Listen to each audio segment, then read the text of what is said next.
Welcome to Indiana Sports Beat Radio, presented by Endeavor Hospitality Group and Andy Moore Honda of Bloomington. Looks over the middle, second guesses, fires, throws. Does he make the catch in the end zone? Yes! Touchdown! Oladipo to win it. Another one! He got Another one! Oladipo! Another one! Huge hole! He's at the 30! He's gonna go! 10, 5, touchdown! Jonathan Taylor! Galloway finds Rob Finnessy, who fires the three, and He hit it! Now, from the Golf Club at Eagle Point Studios, here's your host, Jim Coyle. Welcome in to Indiana Sports Beat Radio, brought to you by Andy Moore Honda of Bloomington and Endeavor Hospitality Group. I'm your interim host, John, the producer, JTP, Dustin Schutte from Outsider.com with us as always on this Thursday. A beautiful Thursday at that. Dustin, how you doing today? I'm doing all right. I don't know if beautiful would be the word to sum it up. It's let me get it straight. It's a nice day in terms of the temperature, but rain, gray skies again.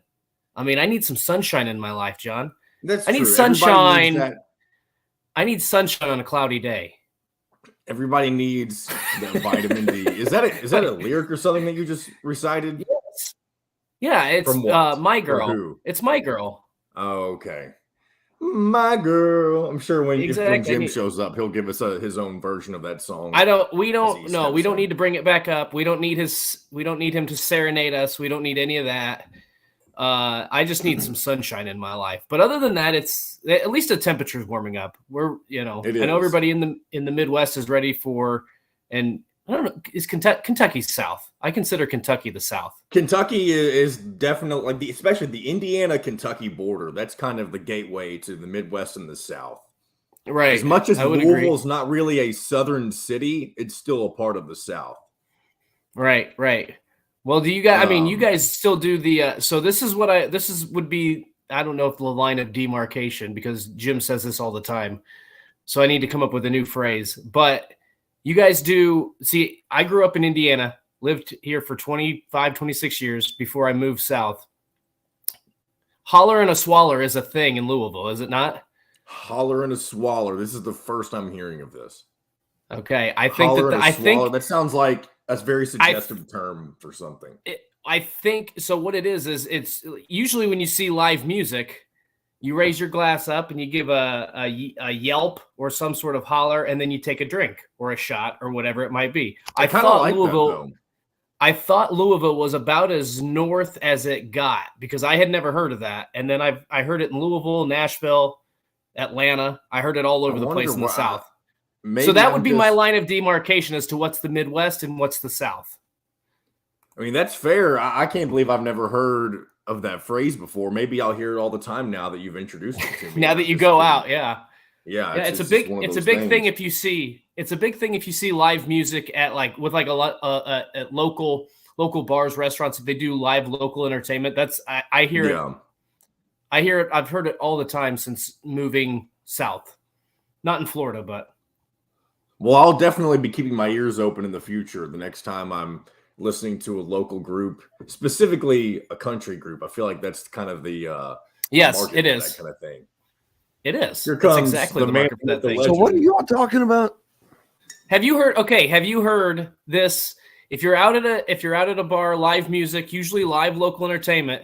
I'm out already. Okay, well then you haven't heard this, but we're talking about the phrase. And before we get into this subjectiveness, this is. You do a cheers, you put your glass in the air, you give a yell, and then you take a drink. It's called a holler and a swaller. Nobody's ever heard of this. Not one person. It You're happens. out. Just silence. Crickets. I'm telling you, it's happened to me in Louisville before. I'm telling you, it's a thing. Whatever you say, my brother. Everybody's just telling me I should just leave the show now. Bluegrass much in Lexington. John sounds W. made up. Stop while you can. All right, you guys. We'll discuss Sounds this. made up. I'm sending John a clip of this. It's because we got a bunch of Indiana people on here, and I said that Louisville is as north as this thing went. I wonder if our friend Kevin from Jeffersonville knows this, since Jeffersonville's right on the border. I'm going to send you a thing. It's. And Jim lived in Southern Indiana his whole life. He would have heard it by now too, I feel like. I'm sending John a clip of this during one of the breaks, so nobody knows it's not made up. No, we'll show it to the masses that it's a real thing. And moving on, this is what a transition. But how about Micah Shrewsbury? Micah Shrewsbury, now the next head coach at Notre Dame, leaving Penn State after 2 years. That's a big time move for him to get back into the state. He's going to get all kinds of, well, maybe not all kinds because Notre Dame's a hard place to recruit, but he's going to have a better opportunity to recruit at Notre Dame, get fans out, get support than he probably ever would have at Penn State. So that's a big time move for Notre Dame in the ACC. Well, it gives him a better place to recruit to. Not that Notre Dame basketball is big, but Penn State basketball is it's a graveyard. What he did this year was incredible. And it's going to take another coach like him to do that. And so, yes, it was with Micah Shrewsbury. It was whoever got to him first. And congratulations to Notre Dame for making a very smart move in grabbing a very, very great up-and-coming coach. Originally from Jeffersonville, Indiana, went to Cathedral, ended up going to Cathedral, and now he's at Notre Dame. So he's started at the bottom of the state. Now he's at the top of the state. And so I think there's a lot of Big Ten coaches that are really happy to see Micah Shrewsbury out of the Big Ten. Absolutely. Because of what he did in 2 years at Penn State to get them to the tournament, to get them on the cusp of a Sweet 16. I know they didn't play up to their full potential in that Texas game, but they had a shot. They had their chances to win that game and move to the Sweet 16. For him to do that in such a short period of time, he's a great coach. There was no doubt he was going somewhere. He was definitely going someplace because, again, Penn State is just it's a graveyard for coaches. Yeah, and I mean, you see it now when they've been successful. Yeah, they'll sometimes have good crowds, but it's nowhere near filling up the Bryce Jordan Center. I mean, we talked about this during football season with Northwestern. It creates kind of a unique home court advantage because players aren't accustomed to playing in gyms that are that empty. And so I think it's a really good thing for Micah Shrewsbury because now it's going to make his life so much easier because it's just so difficult to maintain consistency when you don't get fan support. There's not a lot of in state college. There's not a lot of support for the basketball program. Those people turn out more for the wrestling team, wrestling tournaments than they do for basketball games. And that's not, look, you like what you like, but you can't blame him. He's not exactly going to the easiest place to recruit to in the world now. Anyway, he's going to Notre Dame, which again, it's not easy to get in to Notre Dame to begin with. No, right. And the ACC is kind of down. Well, it's definitely good for him. No doubt. Right. Also going to be good for some players this weekend. The state finals are going on. I'm looking forward to seeing that on Saturday. Flory Badunga specifically and Ben Davis.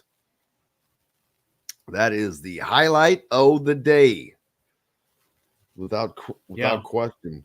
But also you've got Blackhawk Christian, Matt Roth, former IU player, playing earlier in the day before that, going for a third state championship for Blackhawk since 2019. They won 2 under former head coach Mark Davidson, who has passed away, unfortunately. And Matt has filled in, and that Coach Mark Davidson's son plays on this team. So it's kind of a cool thing. hopefully they can pull that off. That would be kind of circuitous and very nice for them.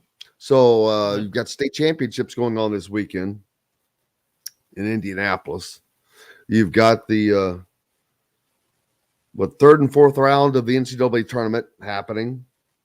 Got Dusty May that we've got to follow and hopefully get him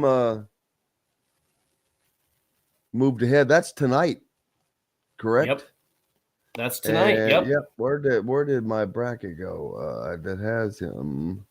There we go. 9 o'clock, 9 p.m. on TBS. They got the latest in Tennessee. Before that, you've got Kansas State, Michigan State, and UConn, Arkansas, and UCLA, Gonzaga, the late one. I'll take UCLA. That game is going to be so fun. I'm going to pick Arkansas just because of Keith Smart. I don't know that they're going to win that game, but I think that they can. UCLA and Arkansas are my picks there. I think I'd take Arkansas as well. I think they're way more athletic than UConn, to be quite honest. They look Michigan more athletic State, anyway. The Big Ten's lone hope, man, left. How many times have we said that in life? Yep. A lot. And then Florida Atlantic, Dusty May. Then the off games for the other days, of course, you'll have number 1 Alabama and San Diego State, the 5 seed. Creighton and Princeton. That'll be interesting. The nightcap from the South. And then in the Midwest, number 1 Houston and Miami tomorrow at 7:15. Then Texas Xavier. I think Miami can beat Houston. Houston's not. There's no great team, and Houston's not great. They played an easy. They're a good team that's played an easy schedule. I'm not saying that they're not a really good team. They're good, but I think Miami could beat them. Yeah, Miami can beat them. There's no doubt about that. I mean, what we found is that anybody can beat anybody in this tournament. Well, yes, but I mean, from the style of play. Well, they play pretty similar. Yeah, that's going to be a battle right there. Yeah, that should be a really fun game. Yeah, the Creighton Princeton game is really intriguing to me because typically this is when the 15 seeds, when a team gets a full week to prepare for you, that's when we start to see the better teams really start to emerge. But we'll see. It's been crazy. Princeton looked pretty good in both their games. Oh, wow. Jim Harbaugh. Not a fan of Jeff or New Albany. We've got lots more coming up here on Indiana Sports Speed Radio. Join us on a good day. Matt Taylor joins us. Kyler Staley, Chris Denari. Plenty more coming up here on Indiana Sports Speed Radio, brought to you by our good friends from Endeavor Hospitality. Great places like BB's, where I will be tomorrow. Stopped by there last night. But make sure you check out BB's, your butcher, your baker, no matter where you live. They've got a full-size bakery, custom. As a matter of fact, I've got some cheesecake downstairs right now that came from there. Lots more coming up here on Indiana Sports Speed Radio right after this. We'll be right back to the Golf Club at Eagle Point Studios for more Indiana Sports Beat Radio with Jim Coyle, presented by Endeavor Hospitality Group and Andy Moore Honda of Bloomington.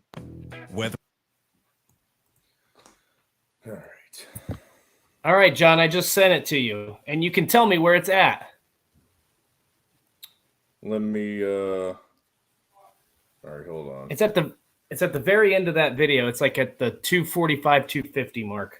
So don't listen. You don't have to listen to the whole song. Tin Roof in Louisville. I see. All right, let's get this pulled up.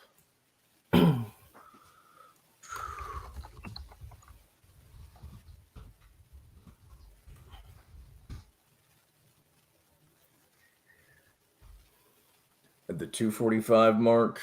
Started at the 2:45. Yeah. Right, I'm going to back out so nobody.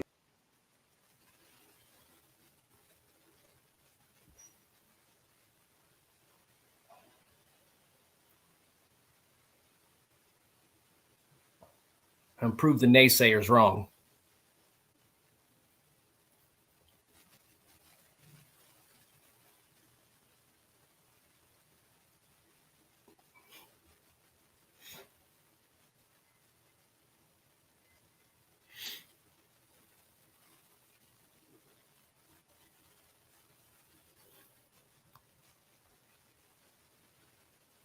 I didn't hear it. What part does it come in at?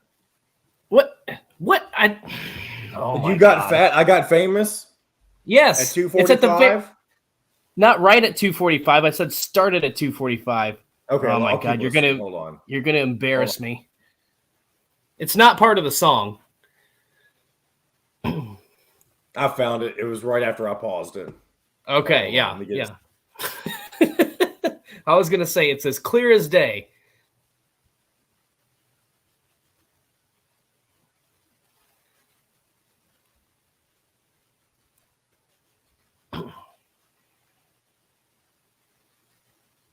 If IU had Dustin in charge, we wouldn't lose to Penn State and Northwestern. That's right. I'm ruthless. Oh, yeah. So bring up Holler and the Swaller. It's ready to be played. Fantastic. Everybody's going to learn. They're going to learn something. That'll learn you. It will learn you. Yeah, that's a good phrase to use for this. Mm-hmm. 2000. Let's see. I want Dustin as president in 2024. I mean, Jim Harbaugh just giving me all kinds of props right now. Oh my God! About to get it all right, done. 20 seconds, Jimbo. Excuse me. Here we go. Southern Stone strives to always provide their guests with an exceptional dining experience. With weekly specials, quick, attentive service, Southern Stone Restaurant provides delicious 5-star comfort food with a Southern charm at 2-star prices. Southern Stone Restaurant is part of Endeavor Hospitality's Wow Club. This segment is brought to you by Southern Stone Restaurant.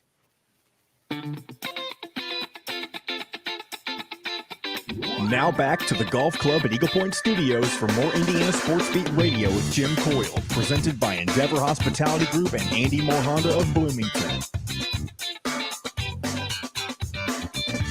Welcome back, Indiana Sports Beat Radio. JTP back once again. And during the break, Dustin sent me something that we were talking about during the opening segment, and that was the phrase, what was it, holler and a swaller? Holler and a swaller. And I said that in Louisville, that's as far north as it goes as Louisville. And that's my line of demarcation as to where the Midwest starts and the Midwest ends and the South begins. And people who are in our mentions on YouTube have said that it's not a thing. It's 100% a thing. So I went to the video evidence. This video is from the Tin Roof in Louisville. It's Ashley McBride's song, You Got Fat, I Got Famous. And here's the clip that I sent John to prove that it is, in fact, a thing. Thank you very much. Now let's have a holler in the swallow. Get those boots up. 1, 2, 3, and holler! Victory. Hey, the proof is in the pudding, right? I mean, maybe she's the only person who's ever said it, and you just happen to catch it. No. That's not, either way. No. There's still evidence right there. You gave us the evidence. You're not full of it, and hopefully those in the comments have a little more respect for at Schutte Dustin on YouTube now. That's right. And John Pence says that's dumb. It might be. You can agree that it's not cool, but I'm still telling you it's a thing. And I've heard it at numerous Nashville bars. I heard it in Atlanta a few times. When I looked it up earlier, I did notice it seemed like it was a Nashville thing when I was looking it up. So maybe that's where it originated. I'm just saying as far north as it goes would be, in my opinion, Louisville. So that's why I consider Louisville and Kentucky the South. I think most people would, but that's just, man, it's a whole new world down there. It's like the gateway to new language. I picked up y'all. Yes, sir. It's No, ma'am. It's like one thing it kind of reminds me of, and this may or may not be a good comparison depending on who you are. But it's like when I was born, I usually fit into either the millennial or Gen Z category. It just depends on who you ask. This is kind of the same thing. Is it really the South or is it really the Midwest? But either way, old Jimmy C is back with us, and it looks like Matt Taylor is going to be joining us as well. So I'm going to step aside and let you all get back to the real show. Matthew, how are you doing, sir? Hello, what's going on? Hello. Well, it's just I didn't expect to be here right now. It's not where I thought I was going to be on this day. Where are you? Back in the studio. Oh, yeah, I see what you mean by that. All right. Very good. Yeah, it's where were you going to be today? Location wise? Most likely expected to be in South Carolina. Yeah. But probably should have been where was Indiana going next? Kansas City. Kansas City. Mm-hmm. Probably should be eating barbecue right now. That's what I thought you meant. And I don't know how you guys interpreted that game the other night, but just kind of shocked that there wasn't more intensity and a sense of urgency. Obviously not. I mean, it's the NCAA tournament, right? Anybody can beat anybody. Everybody's good, but didn't think IU would lose primarily just because one team played harder than them. And that's exactly what happened. That's how I watched the game. Yeah, that's what was the conversation we had too, Matt, after that game. It seemed like Miami, like, I hate this phrase because both teams want to win, but it just seemed like Miami played with more intensity and like they wanted it more. And I really hate saying that because those guys don't want to lose. They're not out there just to go home. But that's what what it looked like when you give up 17 rebounds to one player and you give up, what was Indiana had 20 defensive rebounds and Indiana or Miami had 19 offensive. A lot of that is just effort and positioning. 100%. No, I mean, I hate it too because it's cliche and, that's sort of what we fall back on sometimes when we're trying to make broad stroke points. But if you watch the game, you come away feeling like that's spot on. I mean, there's no other take, to be honest with you, because I mean, just from the get-go, when the ball went up and Trace Jackson Davis is lining up at center jump circle to go after the opening tip, I mean, I could just tell. I mean, they were just a step slow and not engaged, and really kind of infuriating if you're an IU fan because it's one and done, man. It's a game 7, and that's the kind of effort and that's the kind of intensity that you get in that situation when it's a 5-4 matchup, right? So the margin of error inherently is going to be razor thin in a game like that. And, Miami that night, obviously a better team, wanted it more, all of those things, but they're not, I don't think talent-wise, all that much better than Indiana. The only thing that you can point to, I mean, what the game was tied with about 17 minutes to go in the game. And then obviously here comes Miami with another run. And the same thing kind of happened against Penn State and the Big Ten tournament there in the semifinals on that Saturday. Indiana tied the game with like 10 minutes to go in the second half. And then boom, like 5 minutes later, they're down 15. The only way you can explain getting down 15 points that quickly is that just one team's playing harder than the other, right? When you boil everything down to basketball, yeah, they're making shots. Yeah, they're doing a good job on defense. Yeah, all that stuff. But I mean, if you just have to make an overarching statement, one team's playing harder than the other. And unfortunately, Indiana was victim to that multiple times in big games down the stretch, which is really frustrating considering all the veteran pieces they had on that team with Race Thompson and Trace Jackson Davis and Trey Galloway that's really concerning considering, that they were supposed to be the team that had all that mental, psychological stuff figured out, and they didn't, obviously, down the stretch, which I think is the number one thing that doomed them in the tournament, multiple tournaments. Yeah, it's not something that I'm accustomed to seeing from anywhere. I mean, at that level, at that time, with someone of that accord on the team, it just I think it's just that's what catches me so off guard. I'm just like, I don't get how that happens, how a team of that level can come not ready to play. And man, oh man, they just didn't have it. And there's really no excuses. I mean, none that really hold up. I mean, you could say, yeah, they were tired. They had to play at, 11 o'clock on, 48 hours earlier than that. But these are young kids, and, Miami had to play late too. And they had an equal amount of rest and all of that stuff. So really nothing more than that. As Mike Woodson said that in the first TV timeout that they're complaining, they're whining. I mean, yeah, it was like, what the hell's going on with those guys? But right. Now you're looking at probably a new group next year, Matt. I put the over under at 5.5 on new faces on the calendar next year. Yeah, you would know more about that than I, in terms of, feelings and roles for next season. I don't know where Jordan Geronimo might stand. I don't know where a guy like Tamar Bates might stand. And I haven't personally seen, I've been kind of busy this week, haven't really sought it out, to be honest with you, but haven't seen anything hit me in the face with Jalen Hood-Schifino and his future and the decision he might be making. So I don't know about that. But no, you're exactly right. To see him back. Okay. All right. I would too, to be honest with you. And the first two you mentioned are question marks. Mm-hmm. That's no the doubt. thing. Those are the question marks. That's those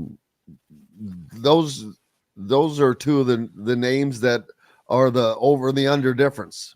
Right. Basically. And so, when we talk about this, I want to be clear. Like I come, my level is just fandom. I'm not obviously there at practice every day. You're way more clued in than I. I mean, I just watch from.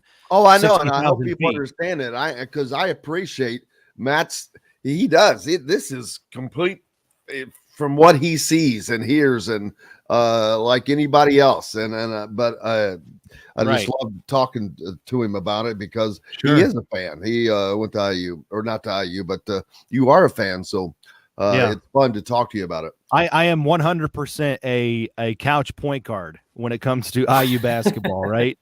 You always hear about, Monday morning quarterback. That's how I am. I am couch point guard when it comes to IU basketball. But that was another frustrating thing about how the season evolved for IU was just they got nothing out of their bench down the stretch. I mean, they got 0 bench points against Miami.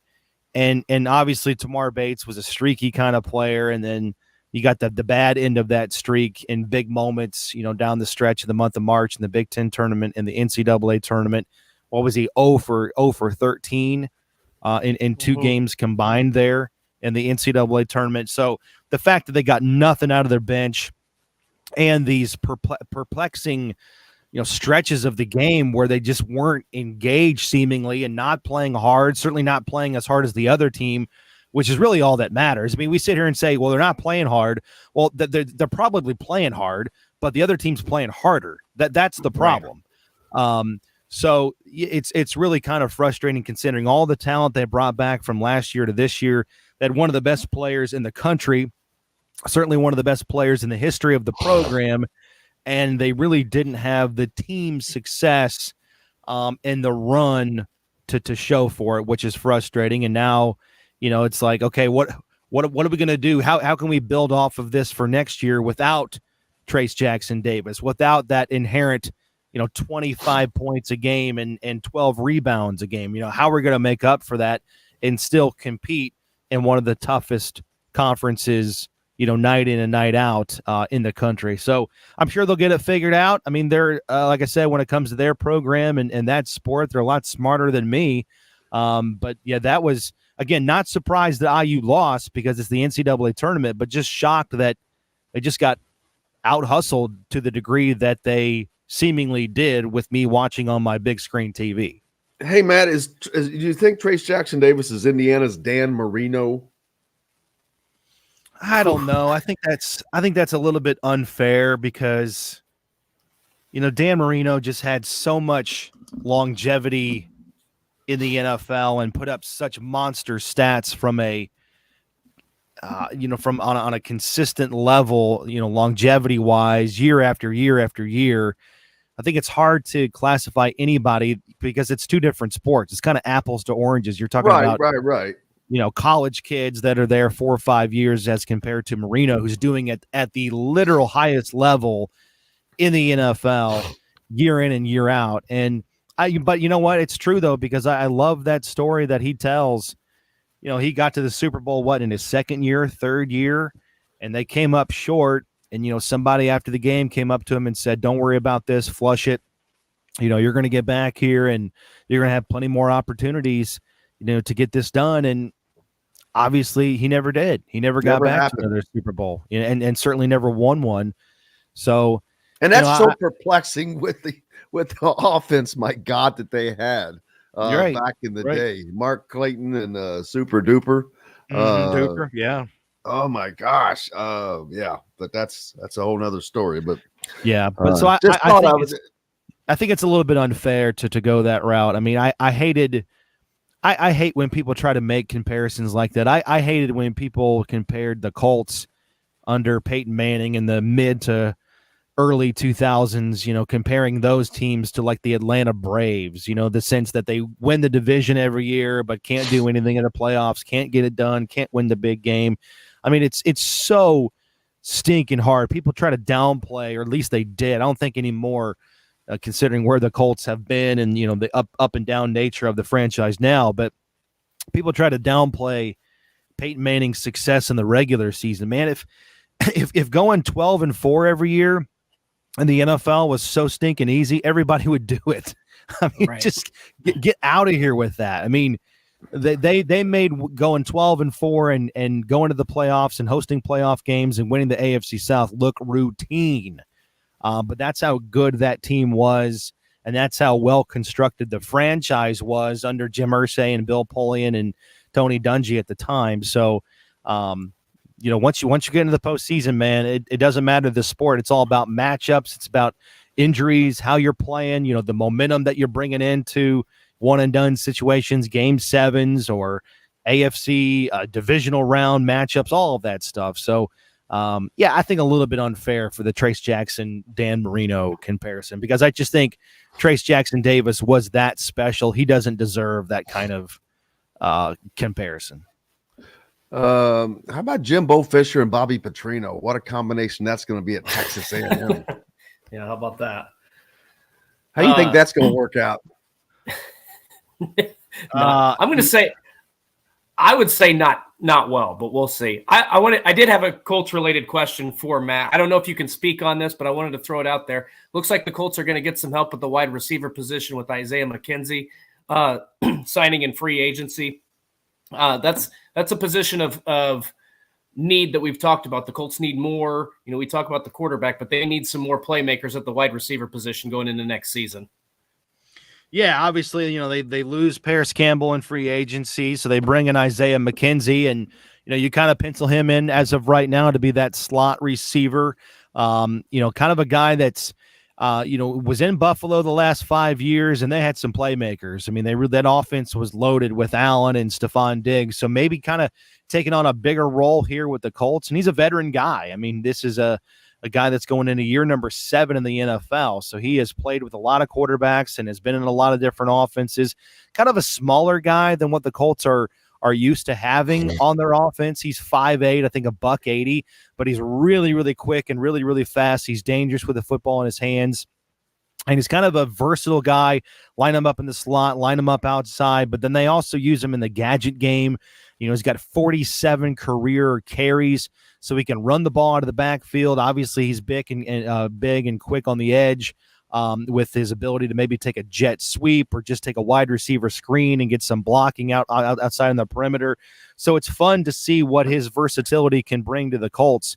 But yeah, he's probably a guy that, last year he had a career high, number of catches. He was in the 40s in terms of receptions, over 400 yards.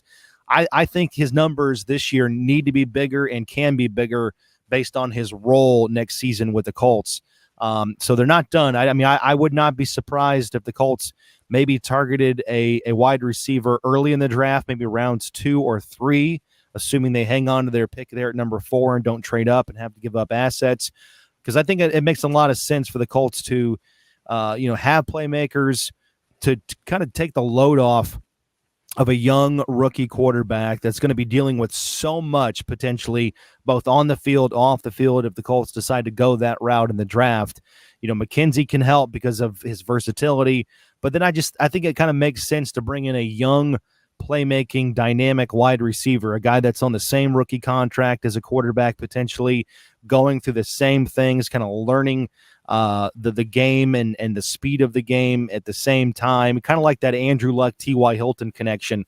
Those guys were in the same draft class, kind of grew together at the same time, at the same rate, build up a big bond. Maybe that happens this year with the Colts and with a wide receiver, maybe on day 2 of the draft, or maybe later on day 3 if they can get some good value there. But, I think it makes sense to, again, take off as much pressure from a young quarterback as possible. And we don't even know if they're going to go that route. We also don't even know if a quarterback's going to play right away with the signing of Gardner Minshew last week. So it does give the Colts some flexibility and some wiggle room to make sure they get this right, make sure they don't reach, and make sure they get the appropriate quarterback at the appropriate level of this draft so they can start building and laying some of the foundational pieces that they're going to have for the next 5 to 10 years potentially. That's why this offseason's been so big and so important, like we've talked about.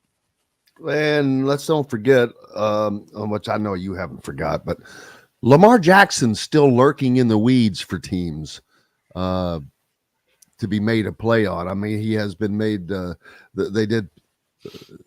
franchise tag was slapped on him by the Ravens, but somebody's going to make a play for him. Well, they haven't yet. Every team has had the chance and the ability to, so the saga weighs on. Next week is the NFL owners meetings, so obviously that's going to be a big topic of conversation. You're going to get all of the big-time NFL movers and shakers in one building, and there's going to be a lot of media hawking for answers because you're going to have general managers there, head coaches there. Obviously, the owners are going to convene. The competition committee is going to talk. So that's definitely going to come up, and that saga will continue, and hopefully get some more clarity on that and what teams are looking for or what they're not looking for when it comes to Lamar Jackson and his contract situation and, potentially leaving the Ravens this offseason. When does the free agency period end? Well, it never really ends. It's ongoing. So, guys can sign literally at any time. And the Colts have had some good value in getting some later month free agents in the recent past. I might go back to a couple years ago. Actually, just last offseason, they signed Rodney McLeod, I think in late April. Stephon Gilmore was a guy in April. And then if you go way back, then this is kind of dating myself, they got some really good value from a guy like Mike Adams. I don't know if you remember that name, free safety for the Colts. They signed him in free agency back in like June in the offseason one year, and he came in and was like a 2-year starter for him. So, you can get some good value on guys. This is obviously when the free agent market starts to die down a little bit, but certainly the Colts are going to make sure that the need and the value matches up before they pull the trigger on guys. So it's always ongoing, and guys' markets will, teams will let guys, test the market, and the market will dictate what their value is and how much urgency they need to have in tracking some of these players. How you doing in your NCAA pool? Yeah, I didn't even fill one out, to be honest with you. So I'm 100%. How are you? I am right where you are. I'm probably right where I was going to be anyways had I filled one out. So, last place, not in the running. So I promise you right there, I brother. saved myself 15 minutes. That's how I look at it. Appreciate you. All right, brother. I'll talk to you soon. Thank you, sir. Matt Taylor, the great one from the Indianapolis Colts, joining us here on Indiana Sports Beat Radio on this Thursday, March 23rd, as we're coming to you from the Golf Club at Eagle Point Studios, high atop the 18th fairway. Lots more coming up here on ISB, brought to you by Go Team, and we'll be back with it. Kyler Staley joins us later, but we'll be back with more right after this. We'll be right back to the Golf Club at Eagle Point Studios for more Indiana Sports Beat Radio with Jim Coyle, presented by Endeavor Hospitality Group and Andy Moore Honda of Bloomington. Golfers, here's the deal. Armando Baycott coming back. Did you see how he announced it? He put a picture of Perry Ellis. Perry Ellis, yes, that was hilarious. I love that. Perry Ellis, the designer? No, Perry Ellis, the former Kansas basketball player. The guy who played for like umpteen years, and he looked really old when he left finally. Do you know he's only 29?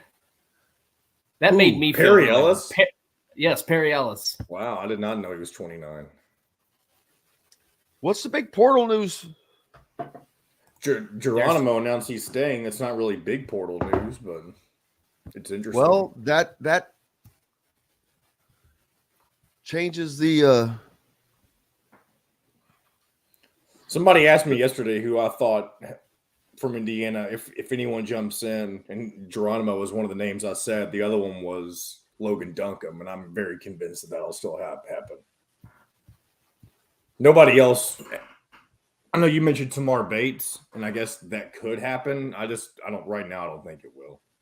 Armando Baycott returning for a fifth year. Yep. Because he had a crap year this year, and he wouldn't go anywhere in the draft. And I'm sure his NIL is plenty of money. Yeah. I was going to say. Or maybe he'll make another appearance on Outer Banks. That was one of his NIL things, I'm pretty sure, last year. I'll be right back.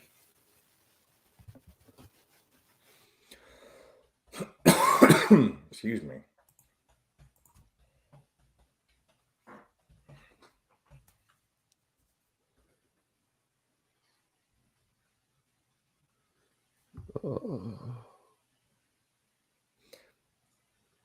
So as of right now, Indiana has 2 open scholarships, right? Because I guess no, because Jalen Hood-Schifino hasn't declared for the draft yet, right? If Jalen Hood-Schifino stays, then that leaves 2 open scholarships still. If he goes, then it's 3.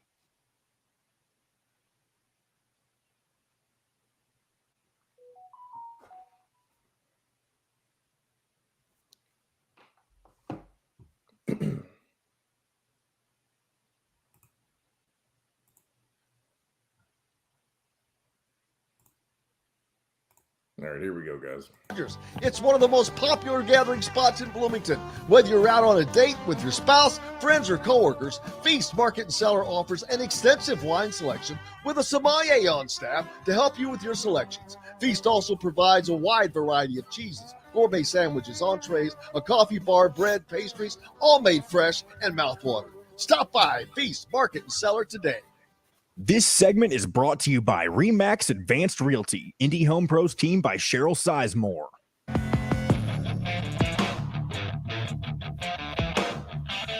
Now back to the Golf Club at Eagle Point Studios for more Indiana Sports Beat Radio with Jim Coyle, presented by Endeavor Hospitality Group and Andy Moore Honda of Bloomington.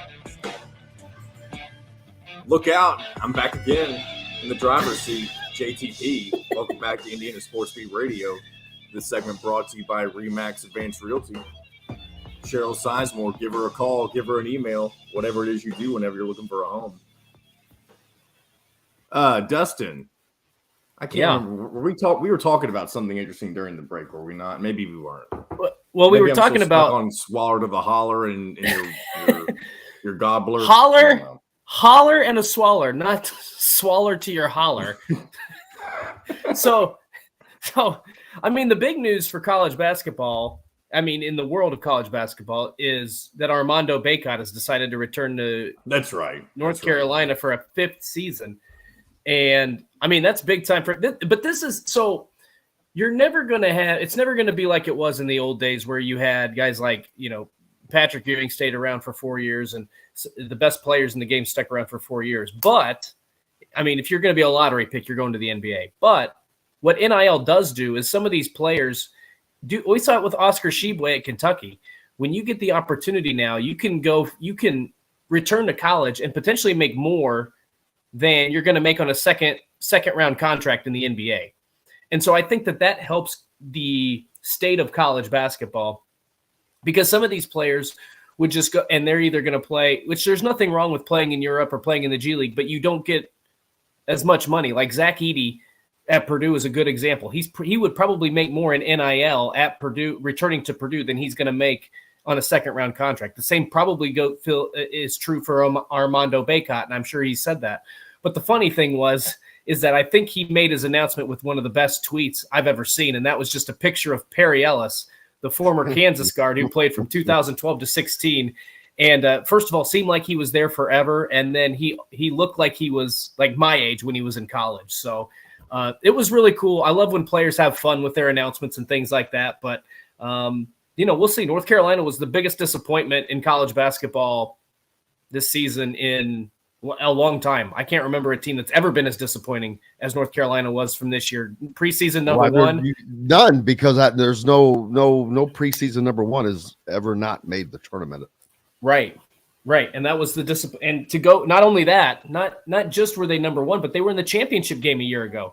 So you thought once they got some momentum, they had so much of their talent from last season returning, you thought for sure that this was there were no guarantees in college basketball this year, but it felt like coming into the season, you could pencil North Carolina into the Final Four. So to not even make it was shocking how bad they were. There's a lot of guys out there. Jamison Battle from Minnesota, 6'7" forward, averaged 17.5 points, over 6 rebounds, 36.6% 3-point shooting last year from Minnesota. Pretty sure Indiana is already on him, I believe. So there's somebody. There's just plenty of guys that are in. There's too many names to list that are in the portal. The portal is. I think the portal is the great equalizer. I think that it has made college basketball better.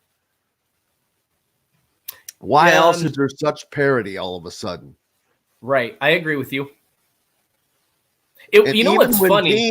But even when teams you think have gotten better, like North Carolina, on paper, they were much better than the team that played in the national championship game. And that team doesn't even make the tournament. It's mind-boggling. Well, I think what's funny, Kentucky has the returning player of the year. Right, and they got bounced in the second round. And they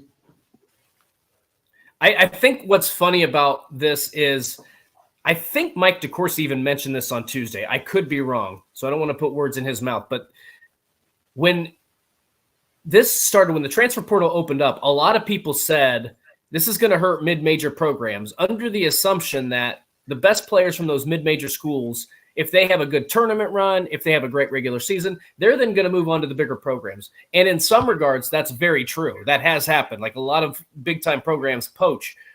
At the same time, a lot of those smaller schools have the chemistry because those teams stick together for 2, 3, 4 years. And now you see them, they're playing better in March. We saw it with Princeton. We saw it with Fairleigh Dickinson. I mean, I know that's a little bit of a change, but we saw it with Fairleigh Dickinson. We saw with Fordham upsetting Virginia. So I do think it's helped the mid-majors in a sense that those players are going to stick around for the most part for 4 years and maybe even 5 years. There's a kid in the portal named Jake Heidbreder from Floyd Knobs, Indiana, went to Floyd Central High School. From Air Force. I forget who it was. I was watching the game where he just was knocking down 3-point shots for a win. And actually had his best game at the last game of the year against UNLV. He had 24 points, like down 5 of 10 3-point shots. I think he finished the season hitting 20 of his last 30 from 3. Was a what did he shoot? 39% from 3, That's I think. Pretty good. Yeah, not bad. He's in the portal. There's a lot of it's like going shopping. It's all it is. It's like, all right, I need to go. I need this wing. Where the wings are, they're over on rows 8, 9, and 10. So you go down to 8, 9, and 10, and you're looking 6, 7, 2, 40. No. 6, 8, 2, 10. No. That's not what I'm. It's you're out shopping. Yeah. I mean, that's basically what it is. And you got to make sure that you find the right pieces, because I talk all the time that you can have the most talented player, but if he is not on the same page, it doesn't matter. I mean, I think we saw that early in his run with Xavier Johnson, right? Like there were times when it didn't see, there's no question he's had the talent his entire career, but at times he wasn't on the same page, whether, emotionally, mentally, with other teammates and with Mike Woodson's vision. And that kind of cost Indiana some games. So you got to make sure that this isn't just strictly talent, because sometimes those pieces don't mesh well together. You got to make sure that you're getting talented guys that address concerns that you have, but also have the same vision, have the same idea, and are willing to fit into what you want to do. Because if that doesn't matter how talented the player is, if that's not their mindset, then you're going to have problems. Walter Clayton Jr. from Iona. I like somebody coming from Iona because that means they played for Rick Pitino, and they're going to be schooled on basketball. He's a 6'2" guard that hit 43% on his 3-pointers on 5.2 attempts per game. Yep. That's more. Good. That might be more attempts per game than Indiana attempted as a team. I'm not kidding. I'll have to go and look what their attempts per game were. Oh, it's got to be more. It's more than 5. I would say 9. I know it is, but from a single player standpoint, and this dude and he hit 43%. Yeah, that's a good point. Now, so what's 5.2 times? I don't know. Just say 32. I mean, that's a lot of attempts. That's more than a good. That's not a small sample size. Well, that'd be what, about 150, something in that neighborhood? 150, that's 160 not a small somewhere. Sample size. Right. Let me tell you, you got a dude putting up 5 3-pointers a game, and he's hitting 2.5 of them every game. That means you're basically counting on this guy for 9 points a game. Probably 10 minimum. But he can. This is the guy that can blister it. He can, but he probably can blister it in a fast-paced environment because, again, he played for Rick Pitino. Right. Well, see, this is also my concern with some of this. I think there are lies, damn lies, and then there's statistics, right? Like that's what they always say. And I think part of this is you got to know what you're getting into. You got to watch film on these guys, because the defense and the amount of skill that the Iona teams are playing are vastly different than what you're seeing in the Big Ten. So can he do that at a high major level as opposed to at Iona? Because you might get more wide open looks at Iona than you're going to get in the Big Ten. You may not play guys or teams that are as big and as solid and as deep as you're going to see when you're playing at Iona. So that's part of it too. I think when you look statistically, you want somebody that can light it up. You want somebody that's not afraid to shoot. But can you make that transition from a small school to a larger school? I think that plays a factor. So I'm not saying they're not going to do their research, but you can't put all of the stock in just the statistics, because it can fool you a little bit. I'm sure there's been players in the past that have looked really good on paper, and when it gets to the high major level, day in, day out, it's such a different, I don't want to say different game, but it's a different animal to attack. That's for sure. Antoine Davis in Detroit did not get invited to the CBI. And that would have been his opportunity to pass Pete Maravich's all-time NCAA scoring record. He's 4 points shy, fell 4 points shy of that. And he felt snubbed because there were several teams that CBI said it didn't really play a role, but there were several teams and people that said, hey, we don't want them in this. We don't think that that's right, blah, blah, blah. Which surprises me a little bit. But he had 5 years. How can you feel like you're snubbed? You had 5 years to chase a record that was cemented in 3. You got snubbed when you got an extra year because of COVID? It didn't come across well to me. Did he say he got snubbed from the record or snubbed from the CBI? Well, both. Okay. I don't know. I don't know what the record was. I didn't follow their team as closely, but I don't know what the record was. No, it was like 9-13. They were not good. Oh, okay. Well, then that's then they have no gripe. We got to take a break. We'll talk more about that later. But up next, Kyler Staley from the Hoosier.com is going to join us. We get caught up on the state finals that are going on this weekend in Flory, Badunga, and there are some others that Indiana will be looking at. But we're back with more Indiana Sports Beat Radio, brought to you by our good friends from Barbara Pop Real Estate Services. If you're in the Louisville, Southern Indiana area, make sure you reach out to Barbara at barbarapop.com or our friend Matt Lincoln, Matt at barbarapop.com. Back with more Indiana Sports Beat Radio right after this. We'll be right back to the Golf Club at Eagle Point Studios for more Indiana Sports Beat Radio with Jim Coyle, presented by Endeavor Hospitality Group and Andy Moore Honda of Bloomington. Andy Moore Honda. Hey, guys. Damn it. Good morning, Camelist Kyler. Hey, I've tried 3 or 4 times now to, backing out, coming back in. Camera just doesn't want to work today.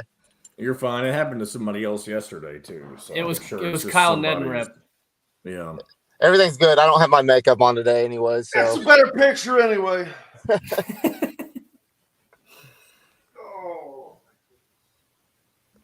Hey, John, I was listening earlier and I heard you say Jordan Geronimo announced he's coming back? I thought the Hoosier.com posted that. Did he not? So as soon as I heard that, I went through everything and all my sources and stuff, and I didn't see anything. Well, if I did, I'll walk it back. But I thought I saw it. I'm going back to look and see where I saw it. Okay, here's what it is. It's something that hasn't been posted whenever I was posting something. That's exactly what it is. So yeah, we've got some pre-made stories written. Well, then that's my fault. It's all good. I'm just glad I didn't miss anything. You did, Kyler. I should have been more careful. I just remember seeing it and I was like, "Oh, Jordan Geronimo's coming back." I didn't even look to see that it hadn't been posted yet. Wait, Kyler, where are you from? I'm from Bedford, Indiana. Okay, well then this doesn't apply. Never mind. Oh, okay. Well, fine. I was gonna. Okay, no, I'm gonna ask anyway. Have you ever heard the phrase "holler and a swaller"? I have heard that. Yeah. His thing. You have? Yes. Yeah. Yep. Okay. See. All right. Bam. Bam. Hey, and Kyler, if you want, since I won't be in the beginning of this segment, I don't want to make Jim have to bring me into it. You're welcome to walk it back for me. Mention where I thought I saw that from, if you want to. Just make sure, because there will be some people eventually, especially if he doesn't come back, that say something. Yeah. So if you want to just briefly mention it at some point, you don't have to, but if you want to, that would be great. Okay. I'll say John was wrong. Don't listen to John. You can say whatever you want. You can say, you can call me a piece of shit. You can call me innuendo, or say whatever you want. That lying scumbag. They got all your hopes up. Way to go. Way to go.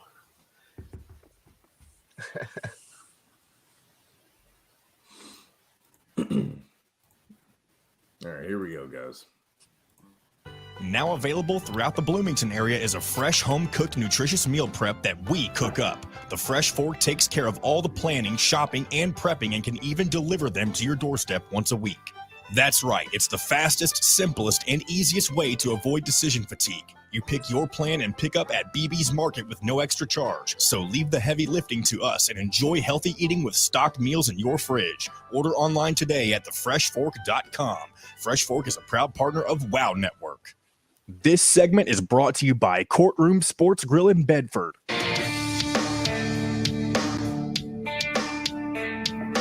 Now back to the Golf Club at Eagle Point Studios for more Indiana Sports Beat Radio with Jim Coyle, presented by Endeavor Hospitality Group and Andy Moore Honda of Bloomington.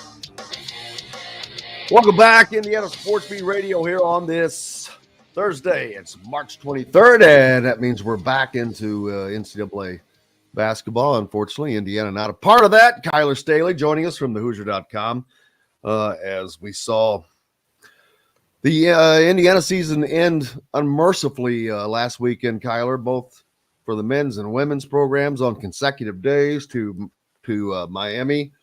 Both upsets. The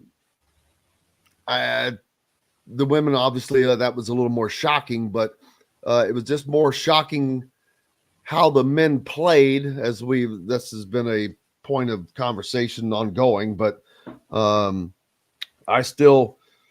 never going to be able to understand how, because I've never seen that from Indiana teams in the past under anybody to come out into an NCAA tournament game and just lay an egg, get outplayed, out hustled, out everything. And that's kind of what happened. Yeah, I mean, for this team, you saw mostly out of every game, you saw them at least fight, even if the game was out of reach. There was always some fight. And, in the Miami game, there was a spurt, the last few minutes of the first half, heading into the second half, the first few minutes there, where that team was fighting. You're like, okay, they finally got it together. They calmed down. They got Miami a little flustered. But, once Miami threw that next punch and went on that run, I mean, it was pretty much game over. I knew coming into the game that this was a bad matchup for Indiana, just from looking at the guard standpoint. I knew Indiana had struggled, with guards, with those type of elite guards that Miami has, like, throughout the season. It was going to come down to guard play. And, at the end of the day, Jalen Hood-Schifino, Trey Galloway, Tamar Bates, those guys just weren't enough to stop that elite backcourt that Miami has. And Miami took advantage of that. They played with a lot more energy. Indiana was, just flustered on both ends. And it just wasn't, it wasn't the Indiana team that you've seen throughout the season. It just came down to guard play, in my opinion. And, that's ultimately what ended Indiana's season and ended Trace Jackson Davis's Indiana career. So now you move on to the offseason and you just kind of, keep eyes on, portal names and, what Indiana players are going to do that, you don't know if they're going to come back. I know there was a little bit of talk of Jordan Geronimo that he was returning. Did a little bit of research. He hasn't announced anything yet. So that's a name, obviously, you want to look at. Tamar Bates is another one. And then you obviously want to look at Jalen Hood-Schifino to see what his decision is, if he's going to come back or if he's going to go to the NBA. But, I expect this Indiana team to be very, very different next year. So you just kind of, buckle in for the offseason and see what this Indiana team, what Mike Woodson can do and what he can put together. I'm sorry. I was going to say, I talked about the guys that'll be leaving, Dustin, and not necessarily names, but just numbers. And because of what they're going to have and what you were just talking about. And like Gabe Cupps is a name that's coming in and he's going to be a good player, but he's not going to be able to come in and be a player that I think that could have matched up with what we saw against Miami. Now, Xavier Johnson is, and they'll have that back, but they've got to make some upgrades at a lot of different positions. Yeah, they do, especially, you look at the post. Right now you just got, you don't know what Logan Duncan's going to do, but right now you really just look at Malik Renew, honestly, as a guy that, for sure is coming back, you would think. I would say he's probably in the 90% coming back, and he's really about it. And then you just don't know what's going to happen with Jordan Geronimo and Logan Duncan, what their decisions are going to be to come back. But, I expect next year you're going to see a different style of Indiana that fans have not seen before. You're going to see a team that's more guard heavy and that's more wing heavy, something that Mike Woodson's actually been wanting to run. I know he mentioned at the end of the Miami game that this was the first time in his coaching career that he's ever really had to play through a center. And luckily he had a really good center with Trace Jackson Davis to do that. But, Mike Woodson's been hungry to run his style of play. He's been hungry to run his, guard heavy, wing heavy offense for quite a while now. And that's exactly what you're going to start seeing, as far as recruiting. You're going to see a lot more versatile forwards playing, Malik Renew. When you really look at it and you compare his, high school career to his first year at Indiana, he was a guy that played a little bit of both, inside and out. And I think you're going to bring that out a little bit in him next year. He's not going to be down low a whole lot. He's going to get some opportunities to shoot it from behind the arc. So it's going to be a different Indiana. You'll just see what players Mike Woodson can get, but expect a lot of athleticism, expect a lot of versatile players, moving forward. And to that point, Kyler, I mean, we've talked about, you got guys coming in, you got guys who are on the bench, but I mean, I don't want to put a number on it, but it brings in a level of interest to me. How many guys does this team need to get through the transfer portal? Because it seems like they're going to need to get, and I don't know the scholarship amount, but I mean, when you look at this team and the roster makeup and what they're losing and who could potentially hit the portal from their end, how many guys do you think that they need to legitimately go after in the transfer portal? Because it seems like a pretty high number for me. Yeah. Right now, obviously with no announcements and everything, it's a little hard to put that number together. But my thing is they need shooters. They need wings. You have to really go at those players. I know there's a guy from, I think it's Townsend. I think that's where he's from, Nicholas Timberlake, that they're looking at right now, a guy that averaged 17 points a game and shot, 40-something% from behind the arc. So that's a guy that they'll look at. And obviously you want to look at the forward spots. You want to look at the post spots. Obviously you need to beef up in the size in that area a little bit. So, right now, I think they're just going to start they're going to start aggressive. They're going to be looking at guys immediately. And then once you start seeing, the current Indiana players, you see what their decisions are, then you can start really to put together that number. I think right now, if my math is correct, if everybody were to return besides the seniors, I think right now that they have one open scholarship, I think. So that would be where there's your starting number. Let's just say that. Right. And then you see what Jalen Hutchifino does. Then you see what the other guy that, are on the, the transfer portal bubble on this Indiana team, you see what they do. But the thing is, Kyler, Indiana has to hit this out of the park. They cannot miss on this, or their season is going to be in serious jeopardy, because I think that my opinion is the number is going to be 5 or up to 6. I don't know exactly which yet, but it's going to be up around there. Because they have to have those kind of numbers, that they have to have that kind of change. They don't have what they need on the bench, obviously, by the results of the game that we watched against Miami. So there has to be change. They don't have what they need. There's not been developments of some, and they just need shooters, like you said. Now they've got some of those in development. CJ Gunn, Caleb Banks. I think those guys are going to be great players. They're still in development, is all, and they're probably going to be contributors next year. I don't know how much, but when you can go out into the portal, you can get instant, just like pour on water and grow the beanstalk, man. But that they have to hit it right. And Mike Woodson, his first year, he hit the portal. They did okay, and now I think they have a better understanding of it. But they have to do a better job of getting the players that they have to have this time. Absolutely. I agree with you on that one, especially when you look at the 2023 recruiting class. They got some really good players in Gabe Cupps and Ja'Kai Newton, but they really whiffed on getting some size and some post players when it comes to that class. So obviously the transfer portal, which everyone knew, going in, you knew Trace Jackson Davis, you knew Race Thompson, and those, excuse me, and those guys weren't going to be back. So you knew the transfer portal was going to be, a key factor heading into this upcoming season. And that's exactly what it is. They have to get some good guys. They have to be aggressive here. I would say I would agree with you as well. Mike Woodson did okay when it came to the transfer portal his first year, but this year he's got to get an A plus grade when it comes to hitting those transfer guys. He's got to get some guys that are ready to come in, filling some big shoes. And you also got to look at the current roster and being like, Caleb Banks, CJ Gunn, Tamar Bates, if he's there. You got to look at them and be like, guys, we don't have Trace Jackson Davis to lean on anymore. It's time for you guys to step up, especially when you look at Malik Renew. He's got to come in. He's got to be a lot more consistent than what he was this past season. It's a combination of a lot of things, but it starts at the transfer portal, in my opinion, and then you just build upon that. Here's what I would you cannot say. I'm not going to say it. No.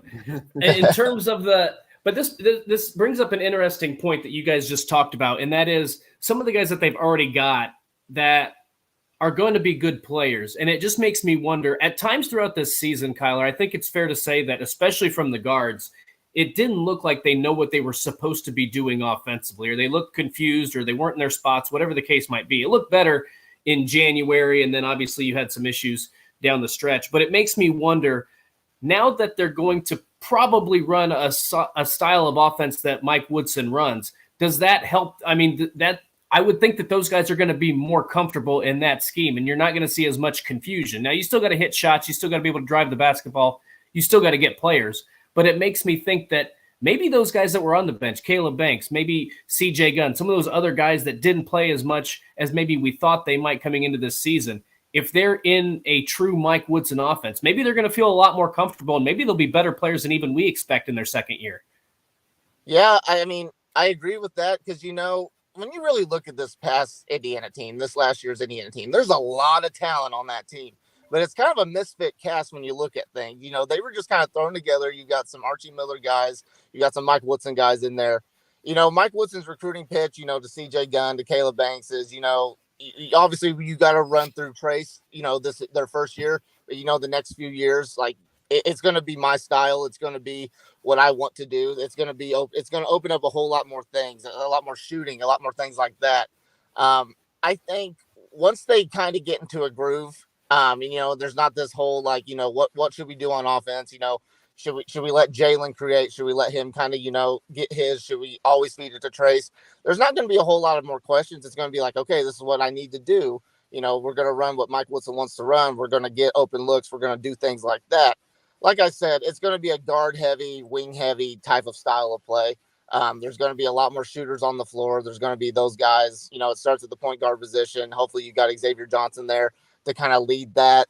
Then of course you got Gabe Cupps, who's going to be great, in the next few years, but this year is going to be kind of a learning experience for him, and you throw in Ja'Kai Newton as well. So there's a lot of things, going into this offseason that you just a lot of questions. We'll just say that. But I think, when you stick to the guards, I think that they will, have a more comfortable position, on the floor next year. Yeah, they're going to need it to improve. Now, this weekend, the IHSA state finals happening on Saturday, Kyler, the state championship games. There are a few games with interest, none bigger than Ben Davis and Kokomo, which is it's like a monster coming in to town and just going to through a swath. Flory Badunga is just a man amongst boys out there on the court, but can they knock off an undefeated Ben Davis team?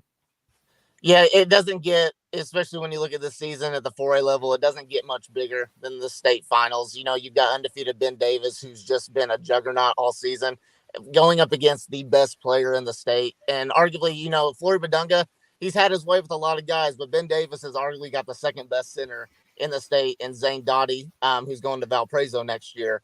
That's going to be a clash of the Titans there. I don't know. I've seen Kokomo quite a bit this year, and obviously I've seen Ben Davis a lot.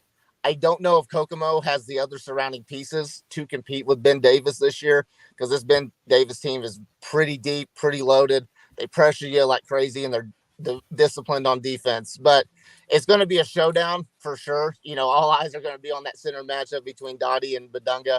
But, that's the number one guy that Indiana's looking at going into the state finals. I would expect to see some coaches out there from Indiana staff there, and a lot of people like there was last year with Xavier Booker. So it's going to be a fun one. And you've also got great games at the 2A level, Linton versus, Fort Wayne Blackhawk, and then the 3A level, Guerin Catholic versus Northwood. There's a lot of fun games this Saturday. We're getting a really good state finals. Yeah, Flory Badunga is a very, very important piece, I think, to Indiana's recruitment going forward. He's just he's just a big recruit.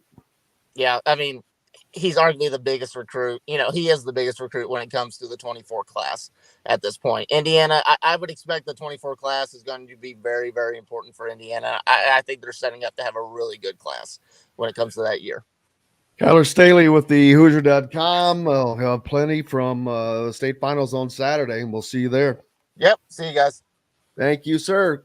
We're back with more, including Chris Denari of the Pacers after this, brought to you by Metaworks Brewing Company, served in all of the Endeavor Hospitality restaurants. Dr. Hops, bring your thirst. Come see what Dr. Hops has going on. Back with Chris Denari after this.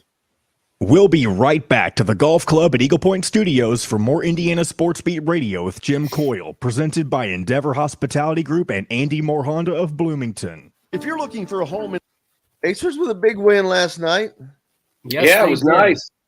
Great atmosphere. I mean, I'd say Toronto's one of the toughest places to play. I mean, they sell out every game. It's loud. It was a great win. Rookies, Nemhard, Matherin played really, really well. First win there in the regular season since 2013. Yeah. We didn't count, they won in Tampa 2 years ago and we don't count that. I mean, we just go straight with the Toronto. That I said out loud, "Oh my God," when you read that stat. I couldn't believe that's 10 years. Whew. Yeah, I did not know those kind of streaks existed. Yeah, 50. It's funny, in the last 2 weeks. I mean, I talked to you guys last Thursday, and then the Pacers beat the Bucks. They had lost 10 straight in Milwaukee, and then 15 straight regular season. They did beat Toronto in Game 1 of the 2016 playoffs in the postseason. So they had lost 18 of 19 in that building, 15 straight in the regular season. Toronto last night coming in, they'd won 7 straight at home and 9 of 10. I mean, they're always one of the best teams at home. I mean, it's a fantastic home court environment. I mean, it really is. I mean, we've always said they're not just Toronto's team, they're Canada's team, right? They've got a whole country that roots for them. Oh, Canada. Yeah. So now in Boston, got in about 2:30. Oof. And Your cousin from Boston. Yeah, after I do this, I'm going to walk across the street and get a coffee. There's no practice today. So are you in Boston now? Yeah, we flew right after the game. Yeah, so we went through customs in Boston. Good luck finding a Dunkin' Donuts. I heard they don't have any up there. Oh, they're a Dunkin' Donuts and a Starbucks I can easily find here. I'll tell you what is excellent. Tim Hortons, man, Tim Hortons. I can attest to that. I wish there was a truck stop. No, is that a truck stop? No, it's like a coffee donut place in Canada, but there are some in the States. I wish they had some. There was one that opened in Avon, but I don't know if it's still open. It's really good. I just think of here we go, Horton guys. Here's. Oh, sorry. Horton Here's a who? New brews and will be offered in all Endeavor Hospitality restaurants. Come taste with Dr. Hops' Brewing, Metalworks Brewing Company. Bring your passion and your thirst. This segment is brought to you by K-Bello.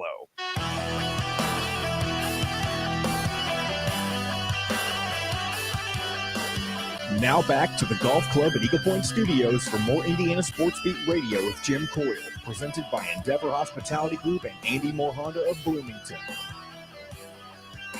Welcome back, Indiana Sports Beat Radio here on this Thursday. We have reached the 23rd of March already. Holy moly. Cannot believe it. Chris Denari checking in with us from up north, but not quite that far. More like your cousin from Boston. How are things up in Beantown? I have not been outside yet. We got in at 2:30 in the morning. I mean, I was outside at 2:30 in the morning when we got off the bus here at the hotel, but looks like the sun's trying to peek through the clouds, a little bit overcast. But Pacerland not overcast after last night. Tremendous win in Toronto. Big win. That's a great win over a great team. Yeah, playing another game without Tyrese Halliburton, but the rookies played well. Andrew Nembhard, 25 points, 10 assists, hit the big shot, up 4 with 30 seconds to play to give them a 7-point lead. Benedict Mathurin played well. Rick Carlisle did something that had never been done in the history of the NBA. 3 Canadians started for the very first time. O'Shea Brissett joined Mathurin and Nembhard. And we were talking off air, guys. I mean, I don't know if there's a better atmosphere in the NBA than there is in Toronto. I mean, 19,800. They sell out every game. They're loud. They're boisterous. Toronto had won its last 7 and 9 of 10 at home. So really, really good win for the Pacers last night. They jumped on them early, took a couple of body blows, and then able to rally in the fourth quarter to win. Isaiah Jackson also, isn't he also from Canada? Nembhard, Mathurin, and Isaiah Jackson? No, it's O'Shea Brissett. Okay. Pistol Pete, your hands get smacked. Sent me the wrong information, but the thing I thought was really cool about that aspect, not just that all 3 of them got to start, but the fact that all 3 of them had either a big play or a big impact on that game. As you mentioned, Nembhard hit the big 3, had a double-double. Mathurin, 15 points, was 3 of 3 from behind the three-point line. And then O'Shea Brissett, maybe the second best dunk of the season for the Pacers. Yeah. When he posterized Toronto. I don't remember who the Toronto defender was, but that got me out of my seat in that game. So it was really cool. Not only that they got to start, but they all made huge impacts and got a win on the road. Yeah, and I think it says a lot about the team. You know, Aaron Nesmith has been the usual starter at that forward position, and Rick Carlisle approached him yesterday at shoot-around and said, hey, we have a chance. You know, we're here in these guys' home country, their hometown. O'Shea's from the Toronto area, and Aaron goes, absolutely. And I think that's the relationship that Rick has with his team and why they've had a year. And I know they're 33-40. I know right now they're still out of the play-in situation, but this is by far a much better season than anybody expected, and in a building type season as you're getting ready for the next couple of years. And so you're right. Brissett's dunk was impressive. Nesmith had a breakaway dunk. And I think one of the most impressive plays of the game was the block shot by Benedict Mathurin when he trailed the offensive player for Toronto and smacked it. And that led to a transition opportunity at the other end for the Pacers. So, yeah, all 3 of those guys contributed. I'm sure they felt a little bit of pressure playing back home. Brissett did start his career in Toronto. He has played in Toronto before. But as Andrew Nembhard said, he grew up as a kid in Toronto sitting in the very top row of Scotiabank Arena watching the Toronto Raptors. And then last night, he's on the stage all throughout the country putting up big numbers. So it had to be just a memorable night for Andrew Nembhard. And one of the things that I noticed, Chris, and I'm sure you guys have noticed this the past couple games, but this came from the sidelines. And I just feel like you say those guys probably felt some pressure. I look at Tyrese Halliburton on the sideline. He's not playing. But he's still involved in the game. And it seems to me like he's doing some coaching and he's trying to keep the guys loose. Like he seemed like he was having fun. And I know it's no fun when you're a guy like Tyrese and you have to sit on the sideline. But he seems to be engaged. He was having a lot of fun there near the end of the game, a lot of smiling, a lot of laughing. It just seems like even though he's not in the game, he can have an impact on the sideline by keeping his teammates loose. No question. I mean, he is the ultimate teammate, and that's why he's such a valuable player for this franchise and why I think he will be a game changer for the franchise. It's not just what he does on the floor, but it's what he does off the floor, and it's how he's brought this team together. I really believe he and Buddy Hield are keys in this, just because of the personalities that they have and the way they interact with their teammates. And I think for the Pacers, they've struggled all year long without Tyrese Halliburton. They're now 5-14, so they've got a winning record when he's on the floor. But they have the last 2 weeks had two very impressive wins without him. And that was in Milwaukee when they snapped a 10-game losing streak at Fiserv Forum against, ultimately one of the best teams in the NBA, if not the best team in the NBA. And then last night winning, as I said, in a very difficult place, again, without Tyrese Halliburton. So I think that's very important for this franchise. I mean, Tyrese is a key going forward.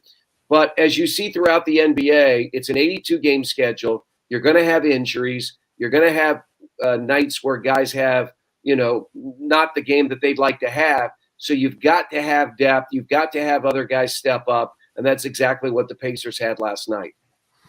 How's your bracket pool going? My national champion is out, which I had to.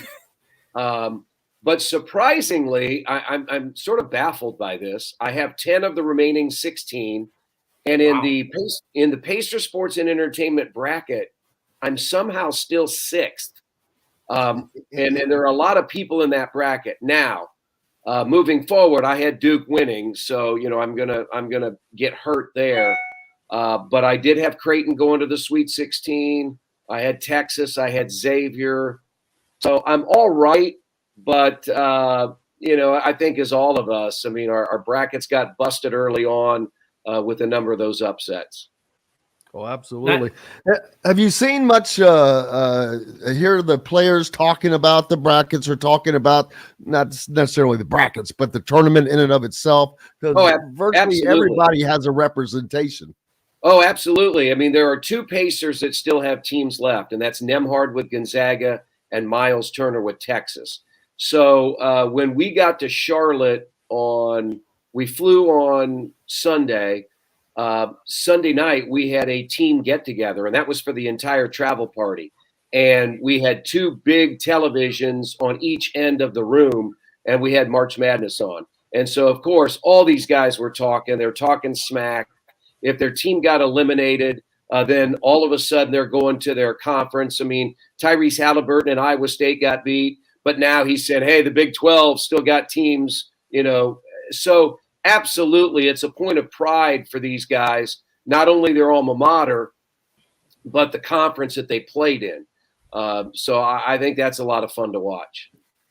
And one of the things that you mentioned on the broadcast I thought was pretty cool, and I apologize if I misheard, but if Creighton wins their first game against Princeton, then Andrew Nembhard will be able to see his brother Ryan play in the Elite Eight game down in Louisville. Yeah, absolutely. I mean, what a cool time for his parents. So his parents have come to Indianapolis a bunch to watch Andrew, of course, in his rookie season. They were in the building last night.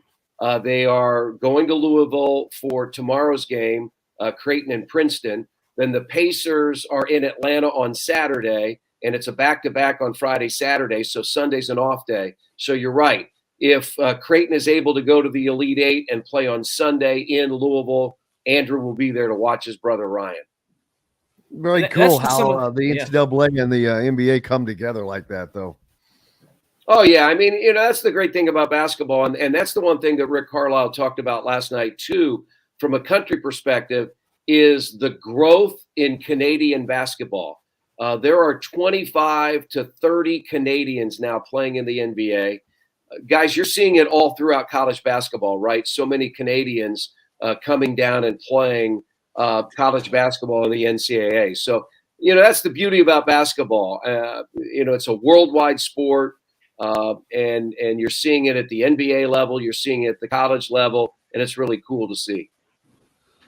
Well, just the international aspect and totality now. I mean, we see basketball has long become an international sport with guys coming from Europe and even China, but some different places. But most sports, and then we had the World Baseball Classic, and which was a good one, except for Japan won. Although Schwarber tried to help him, man, he gave him 2 big homers, and that second one was a upper deck job, man. He continues to just do Schwarber things, man.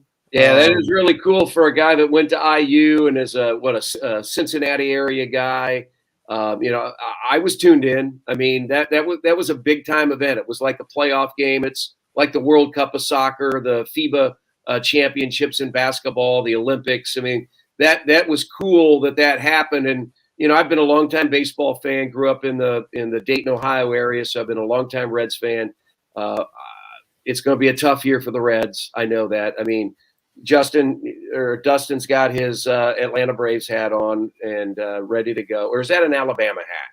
No, it's the Braves. The Alabama has the mullet at the top. Okay.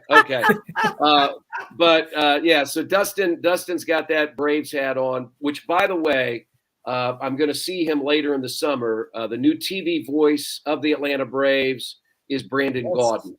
And Brandon was the voice of Butler 2 after me. He's a Butler grad, native of Evansville.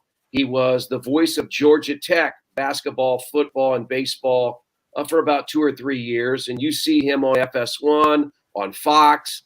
He's the voice of Madden on EA Sports. But he is the new television voice of the Atlanta Braves. So I'm really excited for him. And we'll look forward to tuning into him this year. We'll have to get you have to help us get connected with him to get him on. Oh yeah, absolutely. I mean, I know he did radio for Westwood One in Birmingham last week at the first and second rounds of the NCAA tournament. So now he'll be dialed in for baseball. But he's done a ton of Big Ten games, football, basketball, Big East, all that kind of stuff. So great opportunity for him. I told him, you will understand what life as a broadcaster is when you get to travel on a charter plane with the team and you don't have to fly commercial all the time. It is a huge benefit. Let me tell you, that makes your job so much easier from a travel standpoint. Oh, that's amazing for him. Looking, our listeners down on the ref down in Evansville, that would be great for them and all over. But congratulations to him. Let's see. I asked you how your NCAA pool's doing. You had Duke for the national champion. Who do you of the guys that are left? Who do you have to win now? Man, I was going to look at that today since it's an off day. Man, you're going to have some teams in the Elite Eight. I mean, think about that: Creighton or Princeton in the Elite Eight, and one of those teams could, let's say, potentially sneak into the Final Four. You have Florida Atlantic. Dusty May, our guy Dusty May. Dusty May. He's got a tough road to hoe with the game against Tennessee, but I'm pulling for him. There's something about Gonzaga. They have UCLA tonight, right? That's the late game. Yes. The pressure seems to be off Gonzaga this year. Yes. Because this was not a year that we heard Gonzaga. Although they stayed up in the rankings, this was not a year where they didn't have the Chet Holmgren, which made a gigantic difference. But they haven't been mentioned as a team to look out for to win the national championship. Although they've been lurking, and they're still lurking. Yeah, I agree with that. I mean, and that's why I sort of like them right now. I mean, they almost feel like an underdog. So Drew Timme seems like he's been there for 15 years. One of those guys that is just the ultimate college basketball player. So I'll really look at that later today. I mean, I've got a full day planned, guys. I'm going to walk across the street and get a coffee. You've got the match play PGA down in Austin, Texas. So I'll have Golf Channel on all day. And then, I'll do a little prep here in the room, getting ready for the Celtics on Friday night. And then we have a really strange back-to-back. Friday night, 7:00, Boston. Saturday, 5:00, Atlanta. I mean, so What's that's the 5 o'clock tip. 5 o'clock tip. I guess NCAA? No, it's just, so like the Pacers like to play Sunday games at 5 o'clock. But I thought it was 23. I thought the earliest the Hawks could play was 6, but it's a 22-hour rule. So that's going to make flying Friday night from Boston to Atlanta, getting up and really getting your work done. It makes you really look forward to Sunday when you can catch up. So it's not just tough on the broadcasters, but that's a tough back-to-back for the players that quick. So that's sort of my day. I'm gonna enjoy the day here in Boston. No practice. Don't have to really look at the watch other than when is golf on, when is basketball on. That's the key. Go have some clam chowder for me.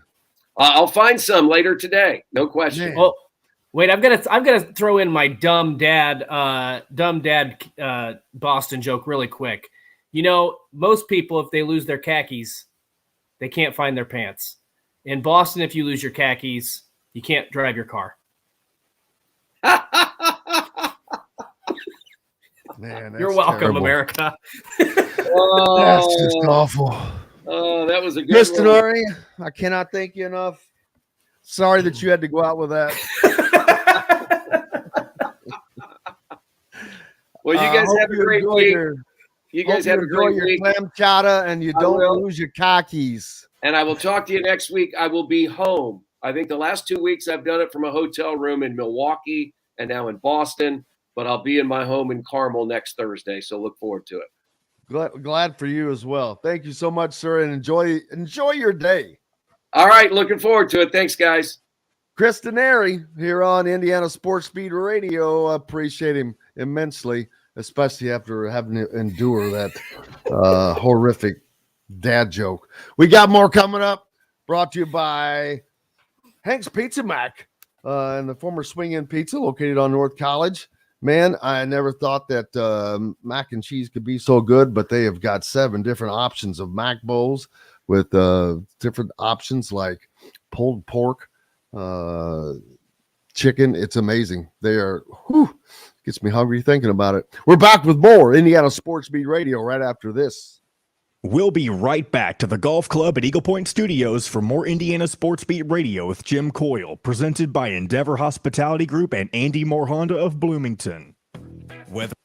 Your khakis. I lost my khakis. Khakis. I was going to say it much earlier, but then we switched topics. There are approximately 720 Tim Horton locations in the United States, by the way. Wow, really? I've never even heard of Tim Hortons. Is it? Yeah, is it I kind of forgot. Is it a northern part? I've had them in Buffalo when I visited family up there. Okay, they got some good things called Timbits, or like little donut holes. Tim Hortons is one of the fastest growing franchises in North America, with approximately 720 restaurants in the United States and more than 4,000 restaurant systems throughout its affiliated Canadian entities. Wow. Huh. I've never even heard of it, but I mean, I guess if I've never, I mean, I've been to the north, but not recently. Headquartered in Oakville, Ontario, eh? There you go. Man. Have you had it, Jim? I think I've been to one.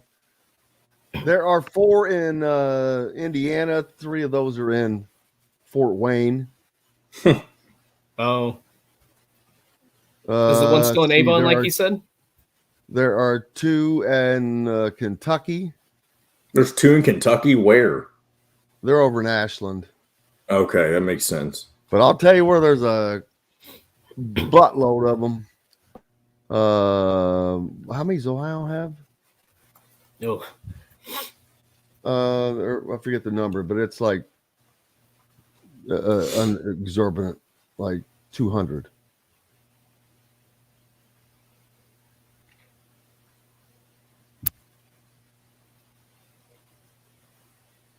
Oh, goodness. Did you say Buffalo, John? Yeah. Yeah. It's one of their biggest areas in the U.S. Well, that makes sense. It's right there, isn't it? Right there on the Canada. Right, yeah, basically on the border.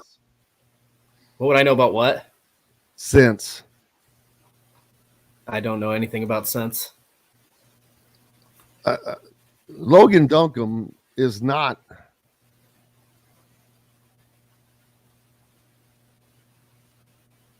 I don't know what in the world makes anyone think that Logan Duncombe. Not only could he back up Renew, I don't know that he can back up. They're going to find somebody in the portal to either back up Renew or start in front of Renew. They're not going to be playing Logan Duncombe.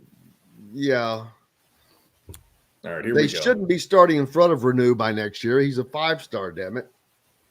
Well, doesn't mean so is Tamar Bates, and he's still coming off the bench. Yeah, Tamar Bates. 5-star comfort food with a Southern charm at 2-star prices. Southern Stone Restaurant is part of Endeavor Hospitality's Wow Club. This segment is brought to you by Bubba's 33 in Clarksville. Pizza, burgers, beer.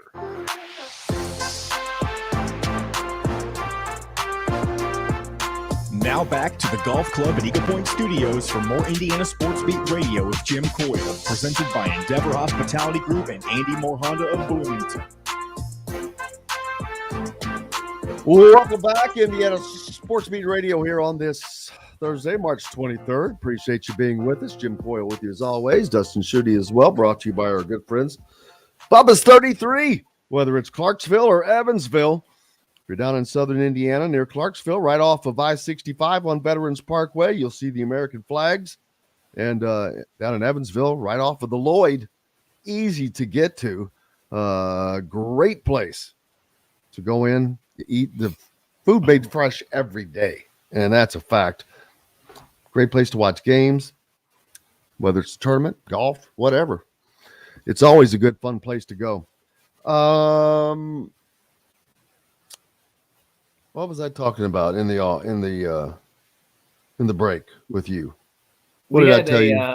We had a comment about Malik Renew and Logan Duncombe. Yeah, someone. I don't see Logan Duncombe being here next year, much less backing up Malik Renew.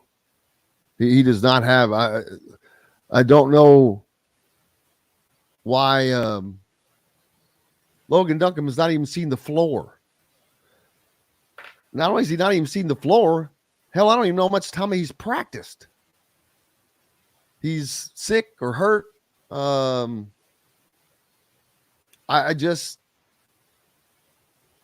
He's not going to be, and when he's in, he's not an interior player. He does not have, I don't see him having the firepower or the beef to be able to do that.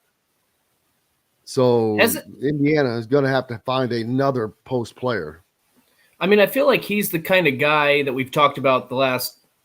Well, I know this offseason he was a guy that can he take the next step in his game? Can he be a contributing factor?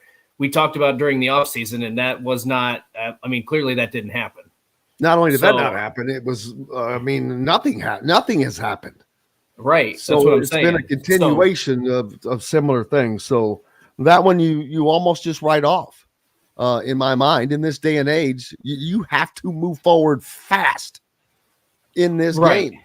And it makes you it makes you wonder. Like we talk about these players going into the transfer portal as if they just get pissed off at their playing time or don't like the coach or whatever. But there's sometimes when there's coaches that have legitimate conversations with these players and say, look, you can stay here, but you're not going to have a big role on this team. You're not going to have a big role. And so that might be a conversation piece. I'm not there. This is purely speculation. I don't know what the conversations are like. I don't know if Logan Duncombe is going to be part of this team next season or not. I'm just saying that might be a real conversation where, this isn't fitting. If you want to go somewhere else, that you might get a better opportunity to play elsewhere. So that's why I feel like at this stage, the writing might be on the wall, especially when you look at what Indiana needs to do in terms of getting more athletic, getting guys that can not only shoot, but also can drive the basketball, create their own shot, which is something they've struggled with outside of Jalen Hood-Schifino this year. So I don't know. It's just an interesting piece.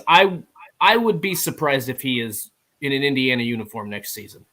As would I. And not to saying anything negative about him, I just don't see that he fits into the type of offense Indiana is going to need to compete on a national level. Right. I agree. And that's the long and the short of it. If you want to compete for national championships, there are certain things that you're going to have to do, and certain types of players you're going to have. How long does Mike Woodson do this? Good question. No idea. Because this is the difference between this and the NBA is this is a yearly battle.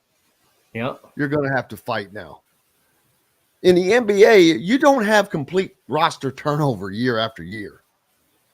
Right. Well, I mean, there's free agency and there's trades and stuff like that. Yeah, but you don't generally every year have a chunk of your roster taken away every year. Right. Generally not. That's going to be the case every year that Mike Woodson is here. You think so? Yes. Malik Renew, if he has the year that he needs to have next year, probably be his last year. Okay. I don't disagree with that, but what that we saw from him this year would indicate that he's going to be gone after next season. Like usually I did not base it on that. That's not what I said. What I said was if he has the year that he needs to have, then he probably won't be back. Yeah, but you could say that about any player on the roster. No, you can't, because not every player on the roster has that potential. Malik Renew has that potential.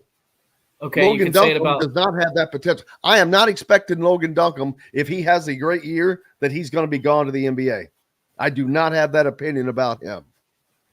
Right, but I mean, I feel like you can categorize a lot of players that get recruited in that. Like, you can usually see when a guy is going to be. If NBA Anthony Leo has a great year next year, I mean, if Trey Galloway has a great year next year, I do not expect him to be gone to the NBA. Right, I agree. But you could say that about you could say that about Jordan Geronimo. You could say it about Malik Reneau. No. Why could you not? No, not about Geronimo. If he is, we agree that if he had this crazy a year, maybe, but that's because he's done nothing. But he's insanely athletic. That would be a 180. Yeah, if right. he did a 180, but that's what Malik Renew's going to have to do. 180s. That's what Malik Renew would have to do. He was not good this year. He does not have to do a 180. He was productive. He just had he made freshman mistakes, but he was productive. He was productive sometimes. He was you can't go into a game, play the way he did, score 0 points, and then the next year he's going to be an NBA. Now, it is possible because we've seen players who have made that kind of transformation. But typically you can see flashes before they're going to the NBA. Like Jaden Ivey was not NBA ready after his first season at Purdue, but you could see like, hey, this kid's going to be a lottery pick. You can see that with other players. I didn't see that at all from Malik Renew.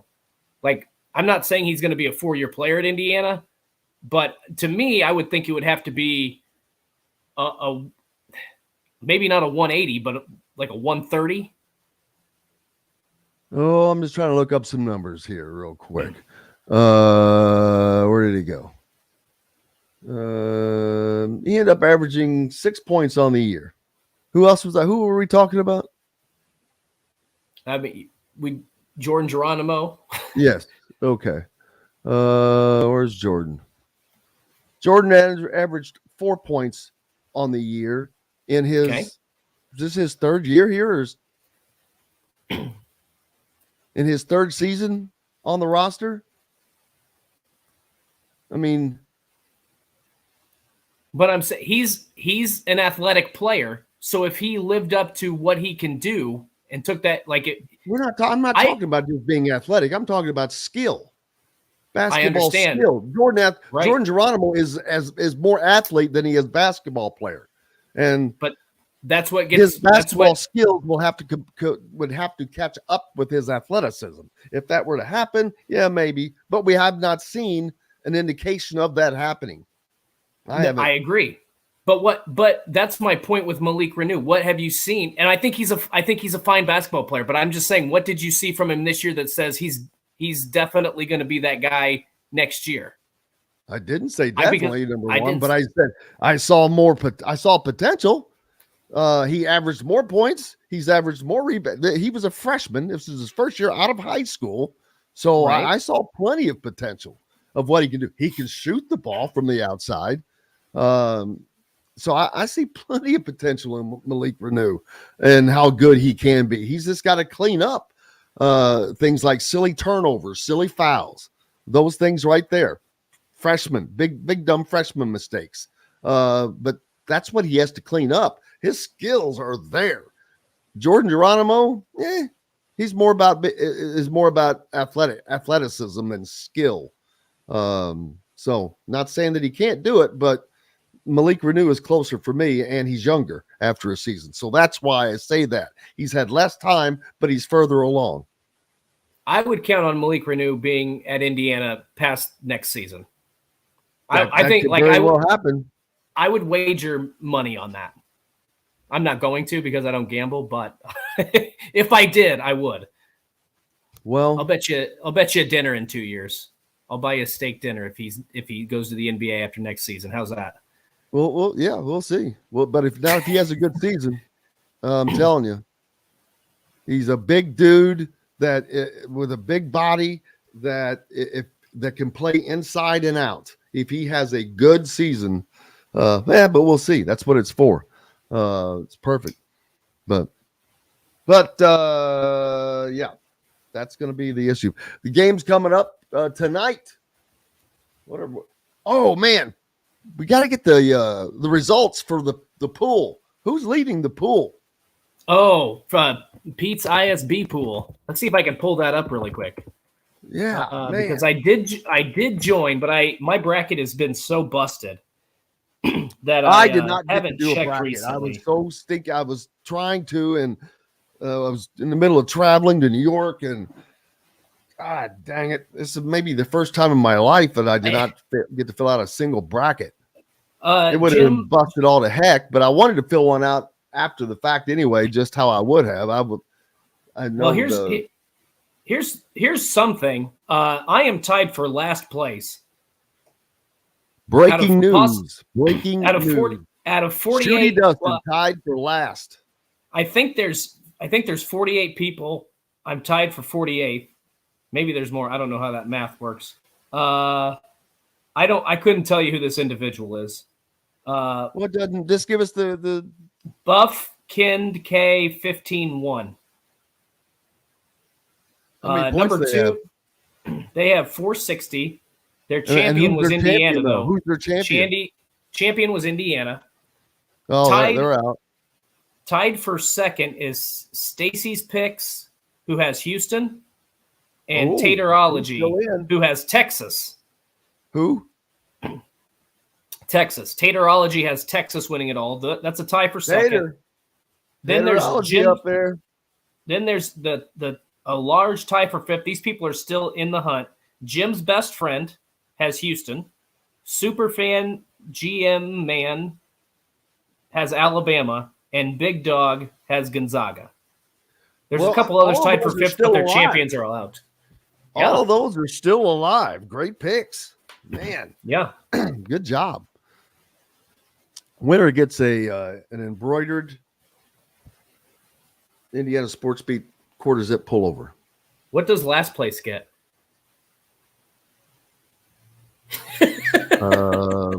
Thank you very much for playing. A bad joke about Boston. Your cousin from Boston. You don't know what that is, do you? It's a Sam Adams commercial, right? There you go. It did take me a minute. Last place gets to join me on Friday for breakfast at BB's. There we go. Perfect. How about that? How about that? A lot of coaches change. We'll have to go over that. But tomorrow we'll have results of tonight's NCAA games. Looking forward to that. And we'll have more games to talk about. Also, the state finals this Saturday. Flory Badunga. That's a guy that Indiana just, man, oh man, they need him. He's a bad dude. He's a bad dude. He plays like he's mad all the time. Mad at the rim. I mean, it's a good guy to have. He reminds me of daggone it. What was the goofy baseball movie where the Cleveland Indians? Oh, Major League. Major League. Yeah, what was his name? Fobu or Mobu? Mad at the bat. I know who you're talking about. I can't remember his name in the movie, but I know what you're talking about. Reminds me, it's like he's mad at the rim every time. But looking forward to being back tomorrow. Cannot wait. We'll see what happens with the games tonight. Let's go, Dusty May, Florida Atlantic. Let's go, Owls. Hope that they pull the upset off and continue their roll into the final 8. That would be cool. There you go. 5 lefts need to offer Flory a Nigel Pack NIL deal. Joe Boo, thank you.